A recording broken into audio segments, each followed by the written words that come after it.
Lahat mga idol, magandang umaga.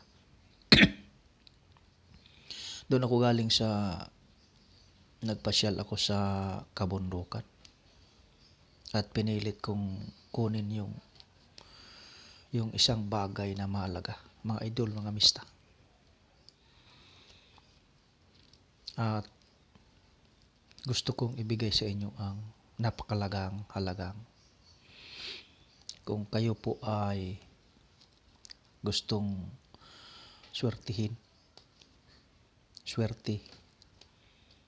at ang tao ay gusto mong makausap ay madali mo siyang mapapaamo. Ilagay mo lang sa bulsa yung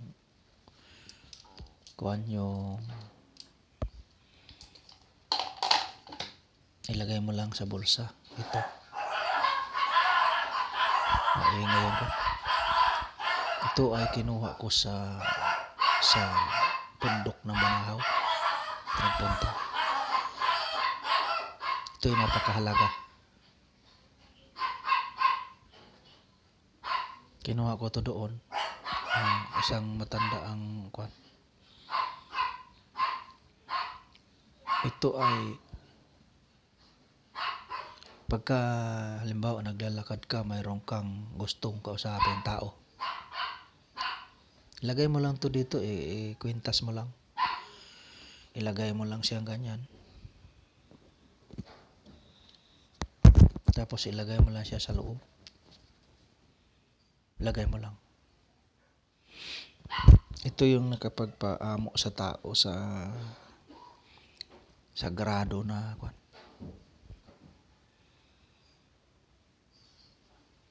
Ito ay sagrado. Ito ay 191 na panalangin. Nung ginawa ito, kung mapapansin mo, mayroon siyang butas.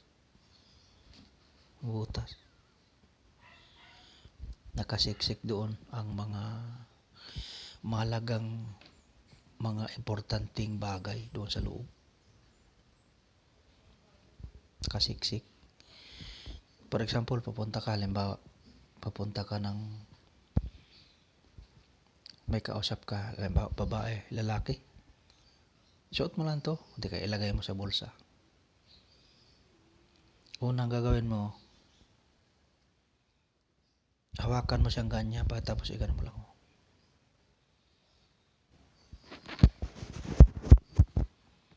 Tatlong beses lang.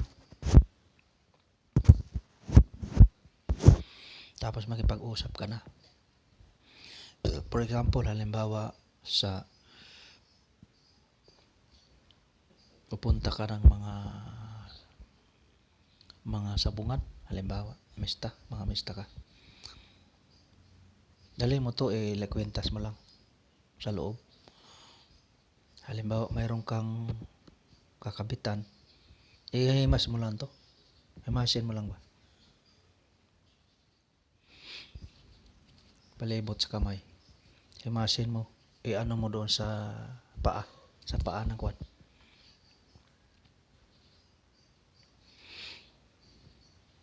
Mayroon to sa loob. May butas yan, oh. Ito ay napakalagang bagay pa. May importante kang sasabihin. Madali mo siyang makumbinsi. Pag sa naman, tingnan mo nung ako ay naglaban.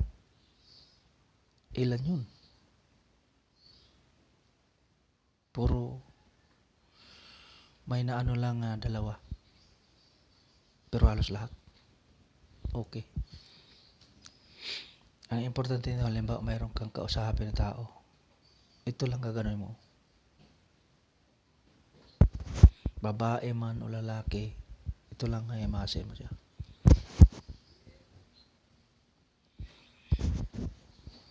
Tatlong beses. Kasi ang loob nito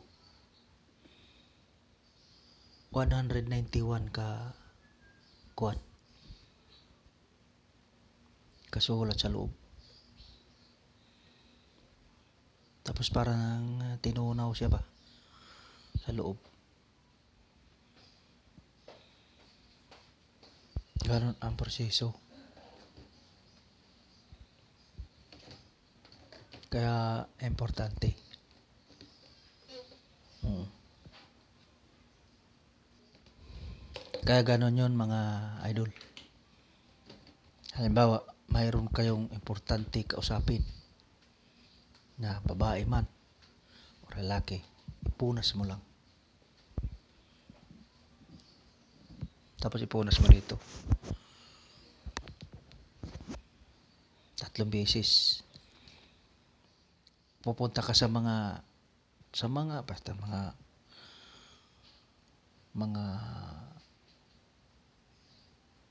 event, mga ganon, mga kwan. Pakalagang bagay ito. Pakalagang bagay. Diyan yung butas niya. Ang butas. Pinilit ko itong kunin talaga. Hindi to binili. Hindi rin to binibenta. Kung pwede, mag-ano kayo, basta naniniwala kayo dito. Sigurado. Pag naniwala kayo dito, ano mang klase, event, ito ang katapat. Punta ka man ng mga ano dyan, mayroon kang plastadahan dyan, mayroon kang puntahan na basta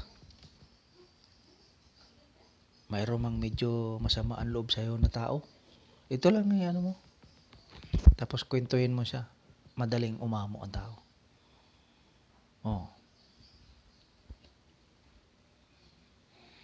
Kasi ang botas nito, nandito lahat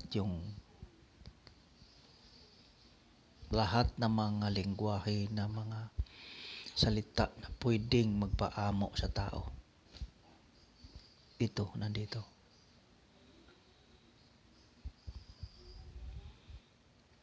Kaya kung maniwala ka dito,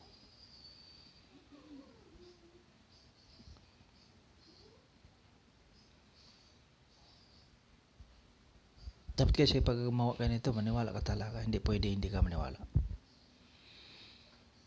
Tiyan mo ako, punta. Okay, diretso. Ay, pinupunta akong event. Kaya pinilit ko itong kunin umakyat talaga ako doon.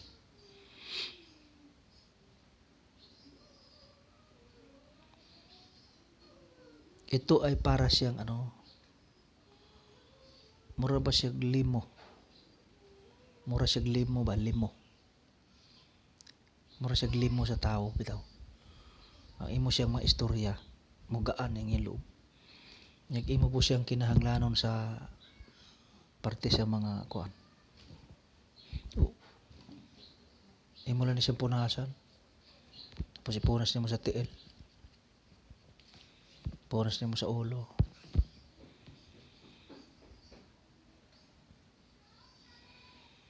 Guys, pirmi ko to ngayon ko lang to sinabi sa inyo. Maraming salamat.